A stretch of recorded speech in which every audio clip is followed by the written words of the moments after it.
Hello, and welcome to The Gathering. We're glad you've joined us for today's message.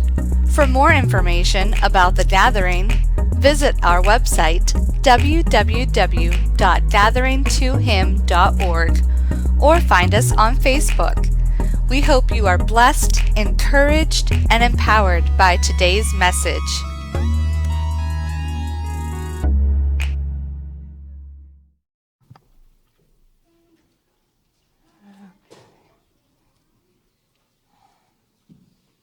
Well, good morning.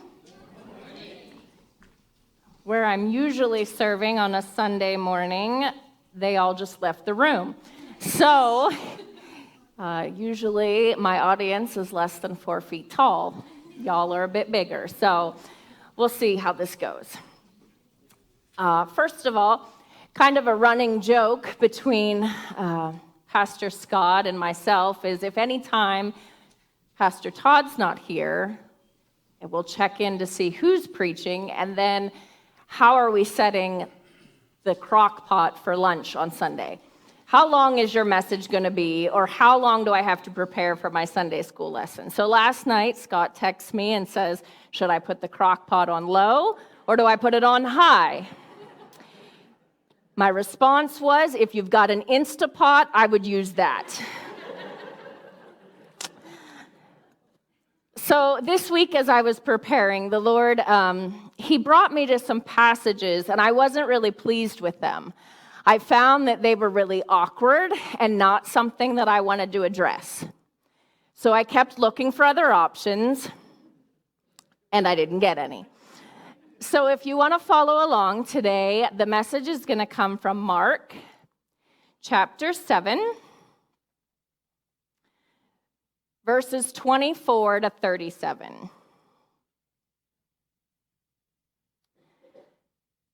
From there, Jesus and his followers traveled to the region of Tyre and Sidon on the Mediterranean coast. He hoped to slip unnoticed into a house, but people discovered his presence. Shortly after he arrived, a woman whose daughter was filled with an unclean spirit heard that he was there. So she came directly to him and prostrated herself at his feet. The woman was not a Jew, but a Greek by birth. All the same, she came to Jesus and begged him to cast the unclean spirit out of her daughter. Jesus, shaking his head, said, I must feed the children first. It would do no good to take the children's bread and throw it to the dogs. The woman replied, Yes, Lord, but even the dogs under the table may eat of the children's crumbs. Jesus, smiling and nodding, said, This is a wise saying. Go back home. Your daughter is free from the spirit that troubled her. And when she returned to her house, she discovered that it was just as Jesus had told her. Her daughter lay on her bed in her right mind, whole and healthy. Jesus traveled on his way through Tyre and Sidon, eventually returning to the region of the Sea of Galilee. From there, he pressed on to the area of the 10 cities. Among the sick who were there were brought to him was a man who was deaf and could barely speak at all. And those who brought him begged Jesus to lay his hands on the man. Jesus took him aside from the crowd alone and touched his ears with his fingers. Then, after spitting on his fingers, Jesus touched the man's tongue. Looking heavenward to God, Jesus sighed and commanded, Open up and let this man speak. Immediately, the man could hear. His tongue was loosed, and he spoke plainly. Jesus ordered those that had witnessed this to tell no one. But the more he insisted, the more zealously people spread the word. He does everything so well, he even returns sound to the deaf and the mute. So maybe by now you've listened to those passages and thought, yeah, she really did get the raw end of the deal. Now she has to preach on those. But we're going to go through it kind of verse by verse as to what the Lord showed me. Let me set the stage first, though. When you read the previous chapters of Mark, you learn that Jesus had been preaching along the beach to about 5,000 people, who then became hungry and he decided to feed them, and there were leftovers. Then his disciples got into a boat and were crossing it in the middle of the night to Bethsaida. Meanwhile, Jesus had went to the mountain to pray. In the middle of the night, Jesus came walking across the water towards them. They freaked out, like many of you may have, and then Jesus just calmed the storm, and everything was fine. Once they got ashore, the people began flocking to him, hoping for more miracles, and even just to touch the hem of his garment, hoping that they were healed. And there were many healings recorded. Finally, right before this, the Pharisees, the religious leaders, those that knew things in their head but didn't know things in their heart, they began arguing and debating with Jesus, trying to trap him. So let's just say all of this has led up to where we find Jesus now in verse 24. From there, Jesus and his disciples traveled into the region of Tyre and Sidon on the Mediterranean coast. He hoped to slip unnoticed into a house, but the people discovered his presence. Now, let's review. This is completely understandable to me. He had just fed 5,000 people plus. He had walked on water. He had just calmed a storm. People were grabbing at his clothes, begging for healing. Then there was arguing. Now, as a mom, I can totally relate, especially when my kids were a wee bit younger. Unending meals. 3 times a day, these little people come to me asking for food, not to mention the many snacks that needed to be fed. Then there's always someone pulling on your clothes. Somebody always needs something. Arguing and questioning 1,000,000 times a day. Why does this happen? Why do we have to do that? Why can't I stay up longer? Why do I have to take a nap? Can I go to this party? There's a team dinner. Can I go to that? There's even questions like, well, a train's leaving Boston and Chicago at the same time, traveling 100 miles an hour. Mom, when will they meet? Maybe I've never calmed a physical storm like Jesus or even walked on the water, but I can assure you there were days when I collapsed into bed at night and thought, wow, I wish I could just slip in unnoticed and everyone would leave me alone and I could have a little time. So Jesus hoped to slip in unnoticed, and I get that, and maybe you get that too. But he couldn't because his power, his presence, they felt it. They knew he was there. And that wording it so struck me. Jesus was trying to hide his power in a way, but his majesty couldn't stay hidden. He was discovered. Yet the interesting thing is today, Jesus walks with us. He's in us, and he's asking for us to acknowledge him, to spend the time with him. He's not hiding away in the corner, and yet, how many times do we overlook him? How many blessings does he send our way that we just take for granted, that we don't even notice? How many miracles has he done? And how often have we just ignored his presence? Are you looking for him throughout your day? Do you try to find those things where he shows up? Or do you just go about listening to the questions and doing all the things that we think should be done? Moving on to verse 25. Shortly after he arrived, a woman whose daughter was filled with an unclean spirit heard that he was there. So she came directly to him and prostrated herself at his feet. You kind of have to admire this woman. She went directly to the top. It doesn't say that she lingered around the edges. It says she went straight to Jesus. She broke so many cultural taboos of that time. She should have been invited to come and speak with him. She should have had a man with her just because that's the way the culture was, but she didn't. She came alone and she went straight to the top. The interesting thing was, though, she didn't really do it with a spirit of, she did it with a spirit of humility. Because when she came to him, it says that she laid down low. She came to him and asked.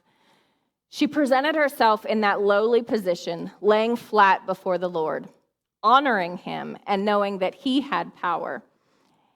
And then the word that struck me here was that she begged. Out of desperation, she wanted this healing for her child. Verse 27.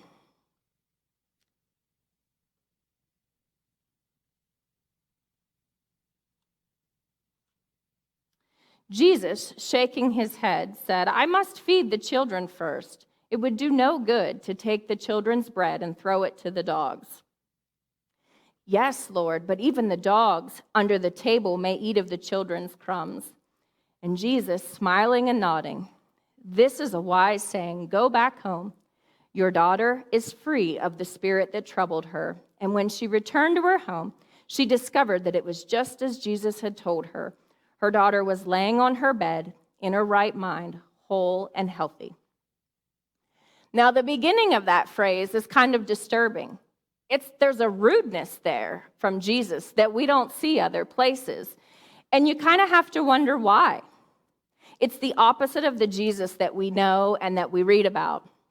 Now, let me remind you, what had Jesus just gone through? He was tired. He was looking for rest. So can we cut him a break a little bit?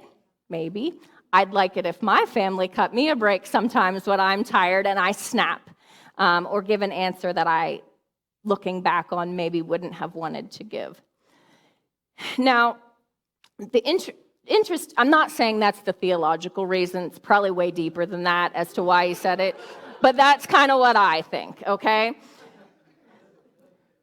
So whenever you read that, you notice that Jesus says, "I'm going to feed the children first."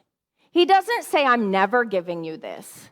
He doesn't say that you're never going to get this. He just says the timing's not right now. This isn't my plan. This isn't kind of what I had in mind. So it's not a no, never. It's just a no, not right now. To which she replies, an argument, because what did we say before? She's begging. She's desperate. She wants that answer. The interesting thing, though, is she still comes with humbleness. She doesn't ask for that spot at the table. She doesn't want the firsts. She just wants the crumbs because she knows that they're powerful. She remembered that a few short days ago, Jesus fed 5,000 people, and there were leftovers. So she knows that if he can do it there, there's crumbs left over that are going to fulfill the needs that she has. Jesus, seeing her, I like to call it ingenuity, persistence, her argument, he just smiles and nods. And can't you just see him doing that? Like, sometimes I've been caught in that. Like, I'll tell my kids no about something, and then they'll, like, turn this argument on me, and it's, like, pretty clever. And then I'm like, all right, fine, you can do that. Don't tell them that that works. But anyway, so I love the vision of Jesus just turning and smiling and nodding and saying, okay. And now here, maybe theologically, maybe she did speed things up. Maybe then it wasn't time for the Gentiles to receive these kinds of things. But when you look in the next few chapters, Jesus begins healing other people, not just the Jews as well. So maybe she did speed it up. I don't know. But regardless, I know that he healed.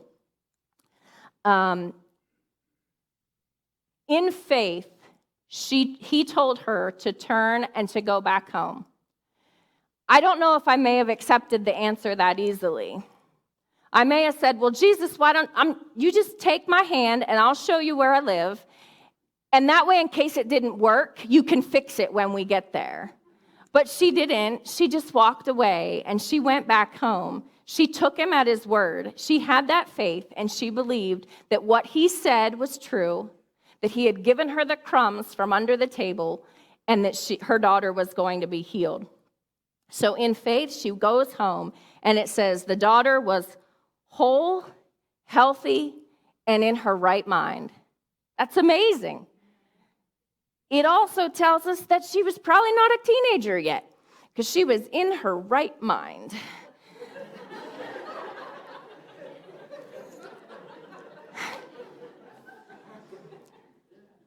But Jesus healed her. Okay, I love the example of that because it's really the picture of a mama bear just fighting for her child. She didn't give up and she was persistent. And I'd like to tell you about another mama bear who fought for her sick child.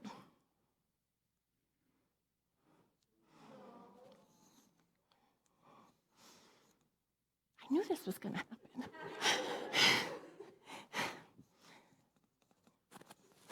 Hold on, I'm sorry. Todd doesn't have that problem. Okay.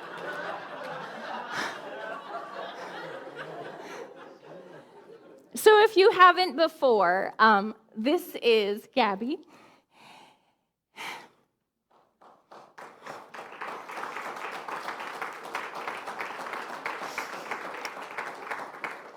And this is her son, Liam. And Gabby has been that mama bear, and she has been fighting for almost 2 months for this little guy, along with Derek. They have been fighting for their healing. They're not asking for crumbs, though, because they sit at the table. They're getting the firsts, what God has offered them. And Liam was born on 27 weeks early. And for those men in the room that don't know, you're supposed to go to 40 weeks. So that's 13 weeks early.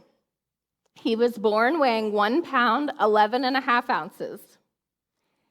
And yesterday, they had a baby shower, which I don't know if it was earlier than planned, but anyway, we got to celebrate Liam, who is now 4 pounds, 3 ounces. He's been off the CPAP, which is a breathing machine.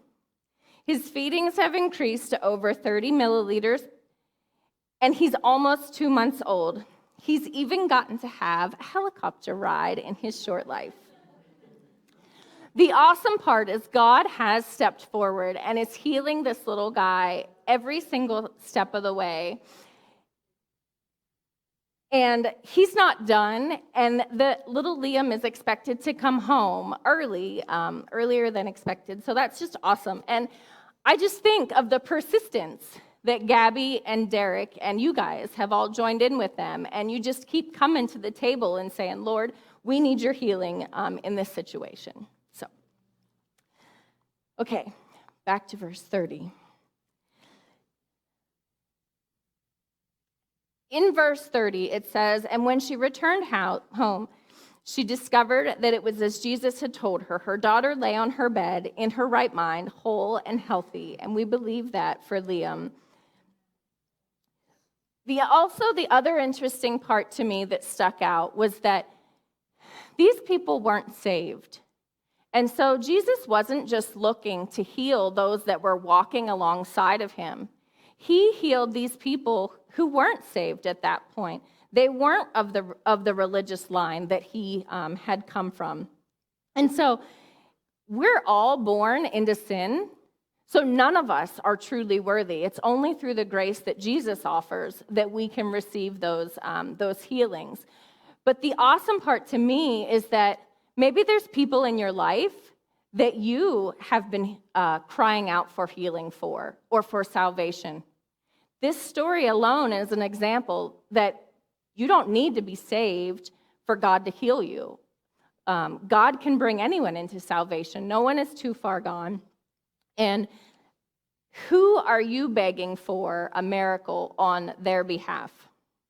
Another example comes from verse 31 and 32. Jesus traveled on his way through Tyre and Sidon, eventually returning to the region of the Sea of Galilee. From there, he pressed on to the area of the 10 cities. Among the sick who were brought to him was a man who was deaf and could barely speak at all, and those who brought him begged Jesus to lay his hands on the man. So here this man comes who is deaf, and they say barely speaks. So it sounds like he had more of a stuttering issue that people couldn't understand him. When you do a little bit of research, you find out that he had learned to speak, and so that probably meant that his deafness was not natural, that he had learned to speak at some point. So his friends, they stepped into that gap. They stepped in and they brought him to where Jesus was. And once again, my version uses the word begged. They begged Jesus for a healing.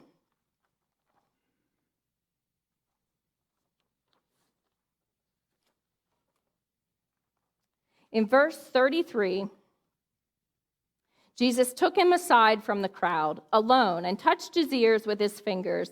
Then, after spitting on his fingers, Jesus touched the man's tongue. Looking heavenward to God, Jesus sighed and commanded, "Open up and let this man speak."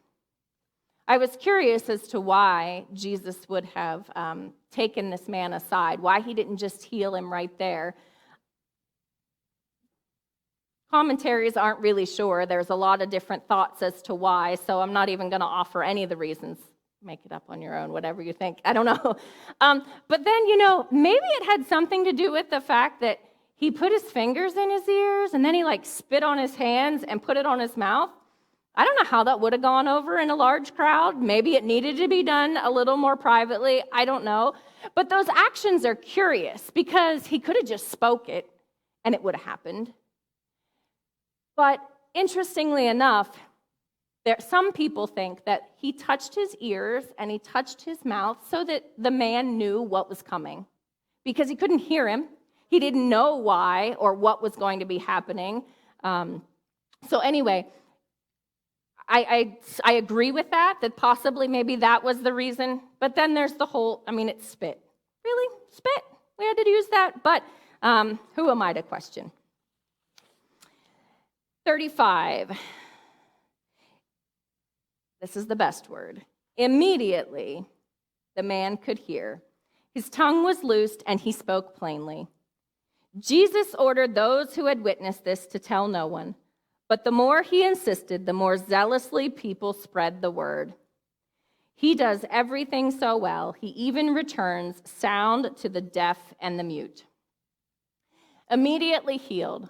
The man didn't have a stutter anymore. He spoke clearly, and it was obvious that people could see that. And Jesus says, "Hush, hush, keep it quiet." And what do? Everybody runs and tells everybody else. I think it's pretty similar to what we would do today. Maybe not specifically with that, but a lot of times God will speak to us and tell us to do a certain thing, and we tend to run the other way and do the exact opposite. But anyway, I kind of want you to think, these friends had amazing faith. They brought their friends or their son or daughter. They came and they begged Jesus for this healing. They had an amazing amount of faith. And today, as I was trying to figure out how I was going to end this message, this strange phenomenon kept happening at my house. Now, this isn't specifically my house, but you'll get the idea.